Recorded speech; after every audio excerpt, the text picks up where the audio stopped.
Okay. Now there seems to be a bit of a lag. Am I hearable, audible? Yeah, you are, Martin. Someone just broke a glass and they're just cleaning it up. Okay, but I'm audible, it's fine? Yep, you can continue if you want. Okay. Okay, all right. All good. Okay, so to pick up where I think we were, I was trying to describe this picture of the sun's rays coming out of the sun that's known as a solar wave. And this solar wave has a certain energy that goes past the Earth and goes right out past our solar system, so to say, and creates a sheath, like a comet, an egg-shaped sheath known as the heliosphere. And there's all sorts of aspects to it where the wave slows down to the point of less than the speed of sound, and it becomes another sheath within that, known as the heliopause. But the picture that I'm trying to picture is that describe is that the sun itself creates a very large protective sheath from the intergalactic high frequency rays that come towards us. And not only that, but then we have the ozone around the Earth. We have the Schumann resonance.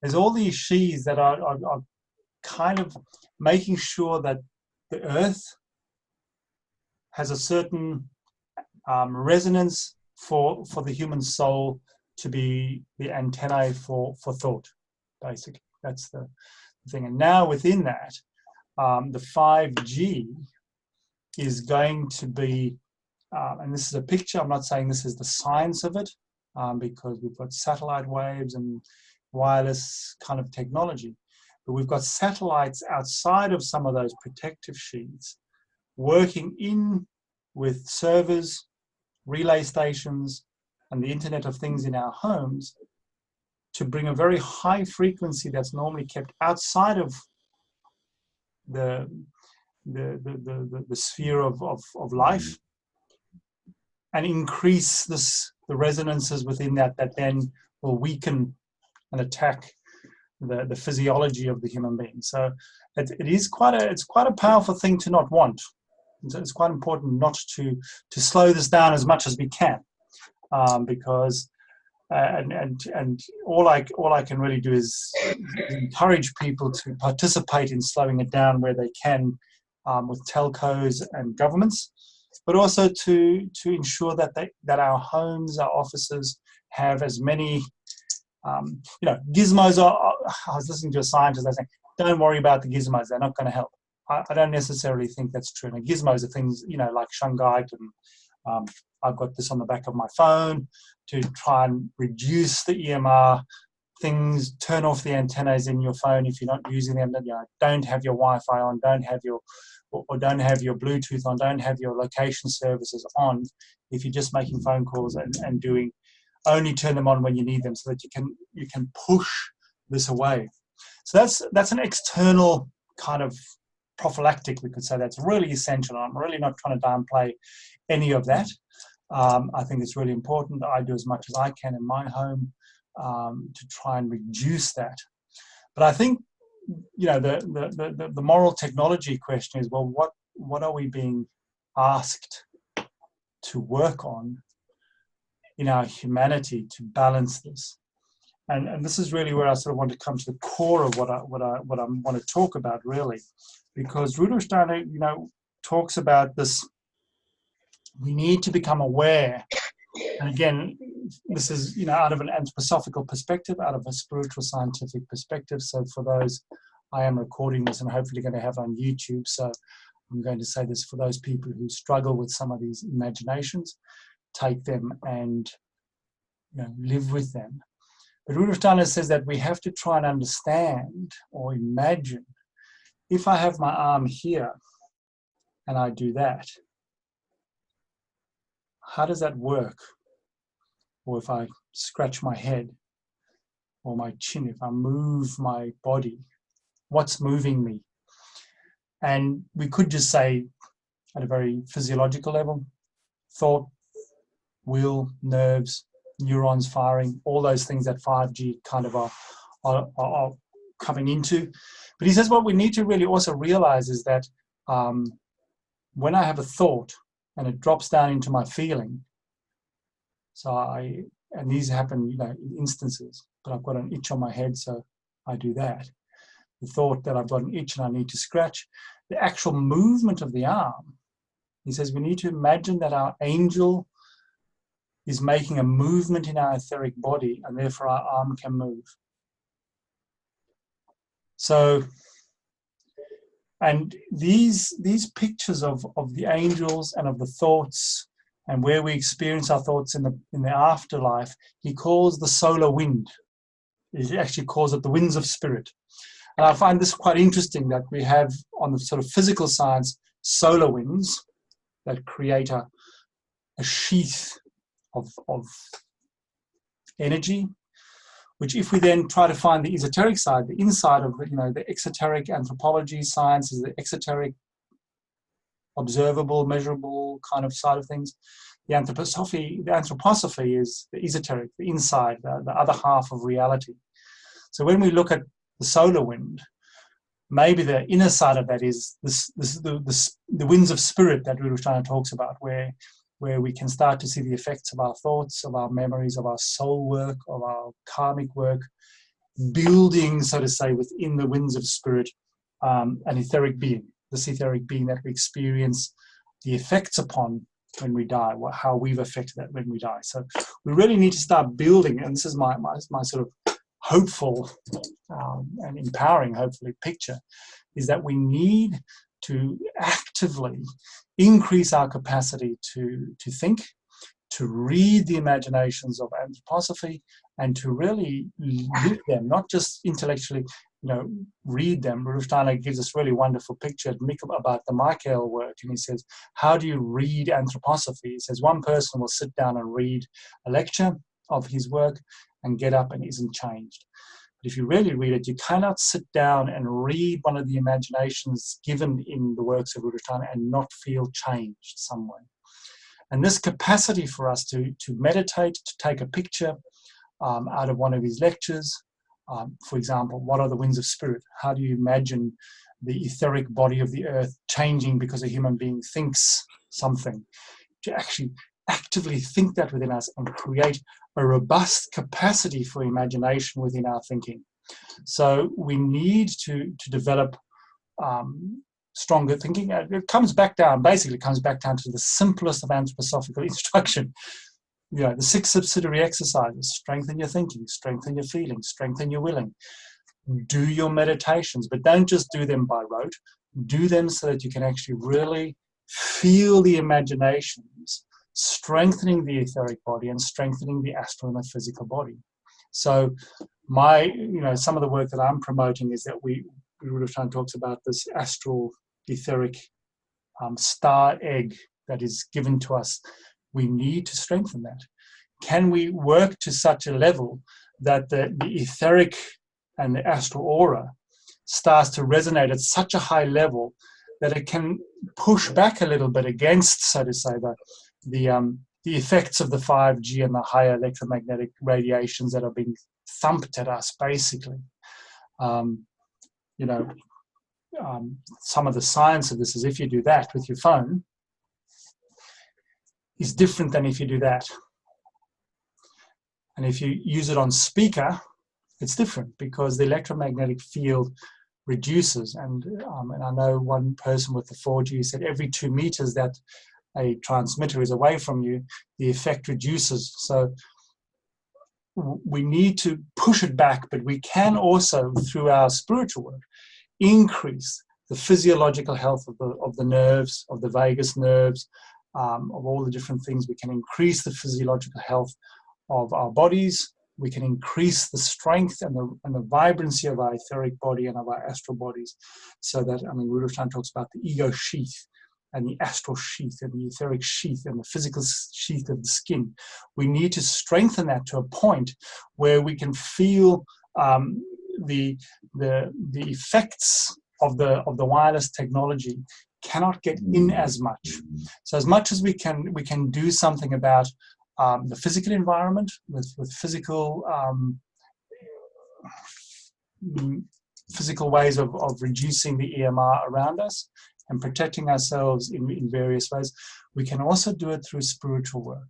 So, he gives and there are places where we can read about this, but I'll just give some brief indications about that.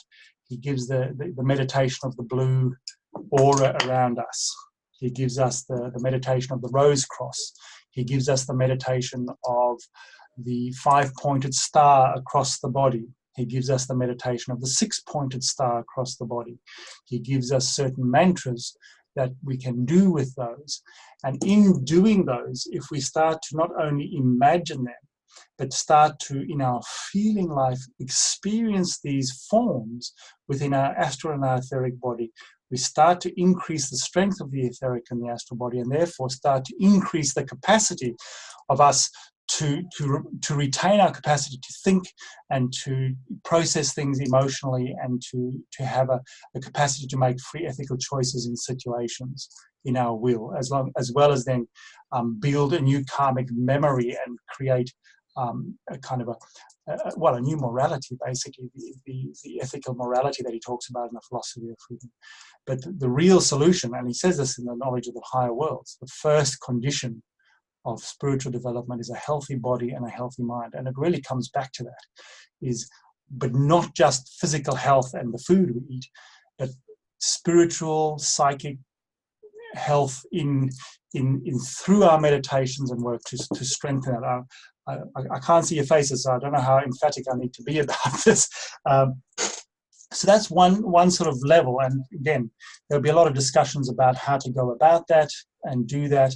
But as I said, I think my sort of experience is that things can be done to retain my capacity to work as a human soul. But I need the physiology. I need the antenna technology of my physiology to be able to resonate, so that I can read your face, I can read your thinking, I can act compassionately with you, I can find ethical responses to very difficult situations that we are facing. And in that humanizing of things, we imprint into, as a sort of counterforce, into the high frequencies of the coming technology, that which is spiritual, wrought of our humanity, but from within.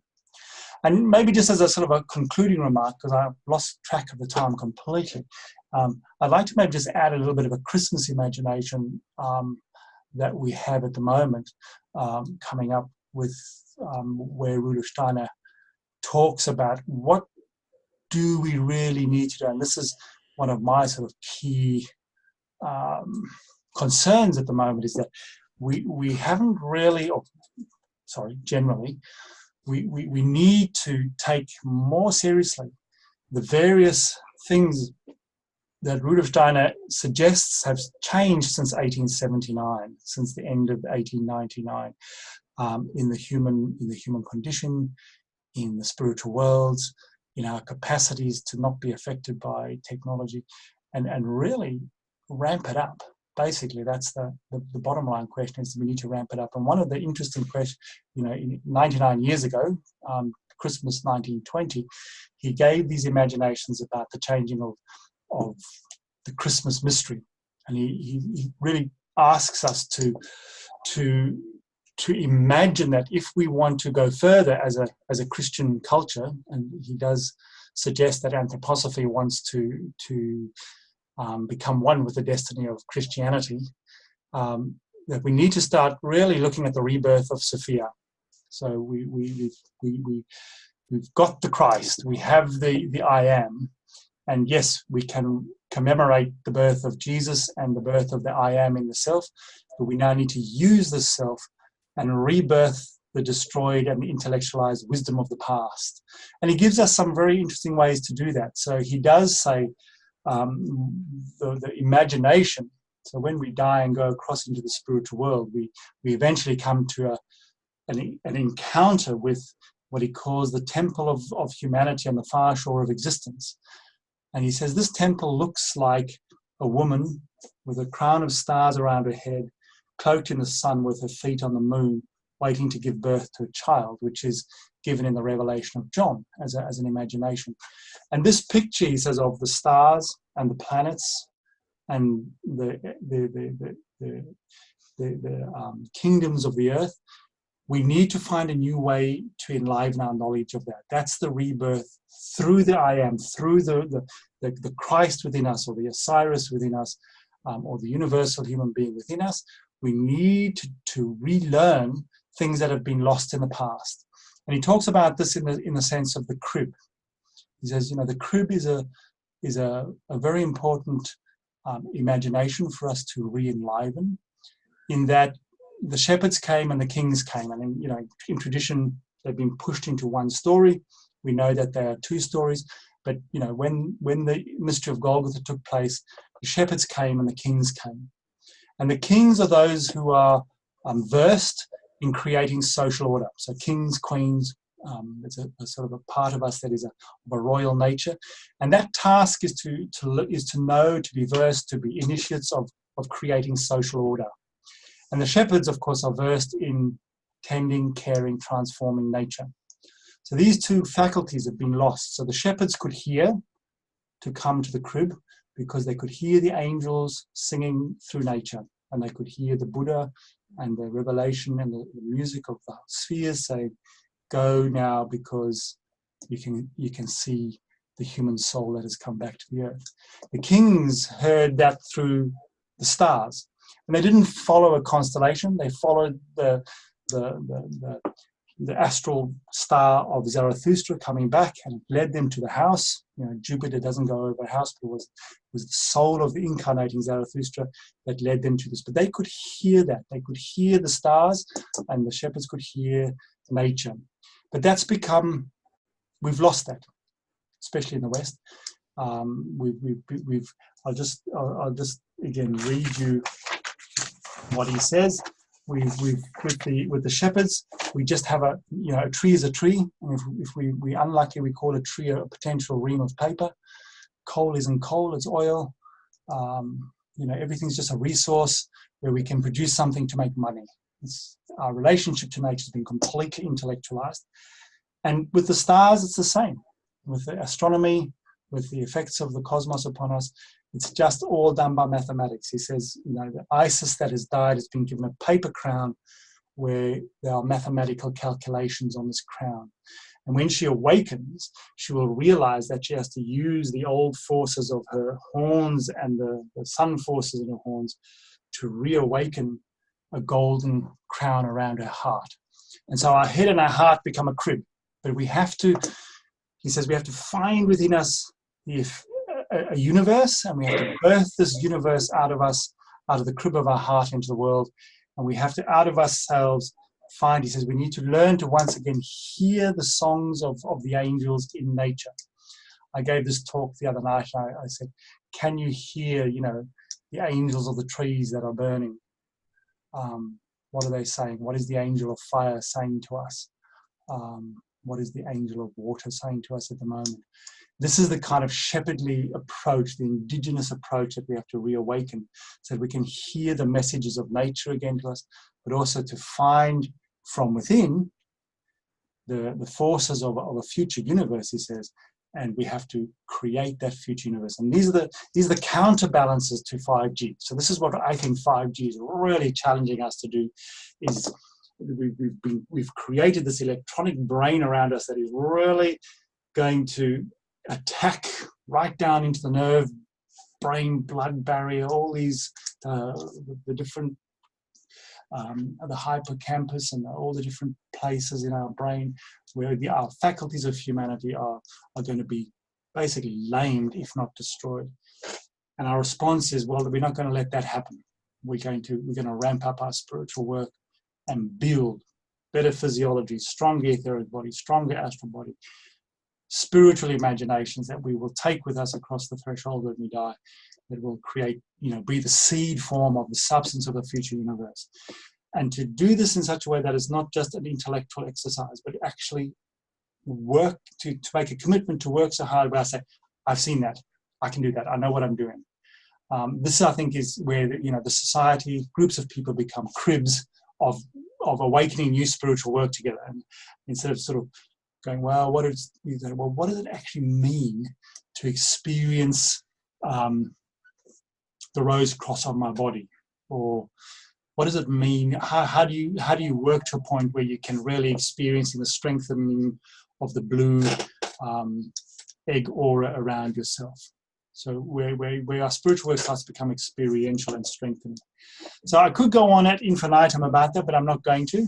I'm going to sort of end there and wish you all a good end of the year. And for those who have that approach, I wish you a sacred and blessed holy nights and Christmas time with these pictures.